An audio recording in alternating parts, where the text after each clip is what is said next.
Hi, it's Kenny Kemp. I thought I'd take some time to tell you today a little bit about a book, the first book that I ever wrote. It's called I Hated Heaven. It was kind of came an interesting way to me.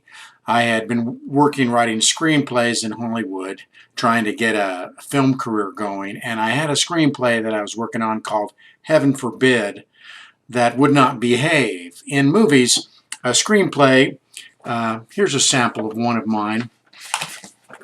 It's 120 pages, and basically it's 1 page per minute of screen time, and that way, according to the strictures of filmmaking, it gets in at the proper time. But a book, of course, is different, and this screenplay that I was working on, called Heaven Forbid, basically was about 300 pages, and it was misbehaving.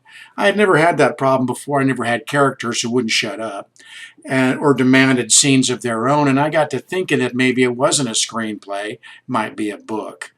It was a story about a fellow who, on his deathbed, promised his wife that if there was an afterlife, that he would come back and tell her. The problem was that she was an agnostic, and he was a true believer, and she made him promise that because she said, I know I'm in trouble.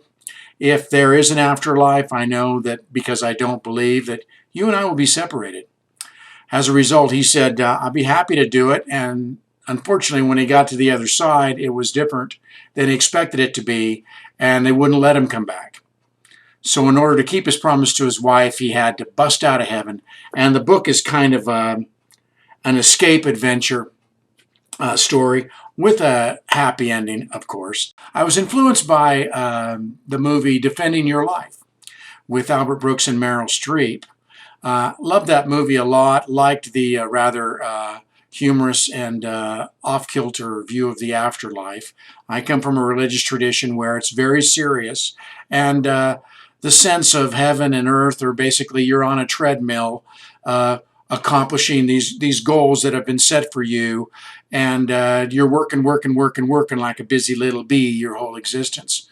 My hero of the story, of course, encounters a heaven that's just like that, and he didn't expect it would be. Anyway, it was a fun book. It came out in 1998. Of course, I sent it out to all the publishers to try to get it published. No one would publish it. And it was problematic, but I thought, I had fun writing it. Maybe I would have fun selling it. So I went out and found a printer and published up the first version of it. I got a buddy of mine named Bruce Cheever. He's a great artist, and had Bruce do this wonderful cover painting. The name I Hated Heaven was not my first choice. I spoke to a couple of famous authors that I knew and gave them a list of a half a dozen titles for the book, and they all picked I Hated Heaven. And I asked one of them, who was a very popular religious author in the Christian milieu, and he said, "Oh no, that's your title." I said, "Really? Would you write a book with that title?" He goes, "Who, me? Me? No, I never would." But I did, and it turned out to be a title that sparked a lot of controversy. Some people hated the book without reading it. Some people refused to read it because of that title. I used to get emails and letters going, "How could you hate heaven?" I said, "Well, you have to read the book, and that way you'll find out." But it was a fun book to do. I sold thousands and thousands and thousands out of the trunk of my car. I got my feet wet into the world of publishing and writing. I got to do a lot of book signings. We had our big book party on 9/11. Fortunately, it was before the 9/11 in 1998, and did radio and all that kind of stuff. And I had such a good time doing this book, and the reaction was overall so positive that it encouraged me to go ahead and get started on my next book, which was probably the most successful book I have done until recently. So if you get a chance, check out I Hated Heaven. It's on traditional print. There's words on every page.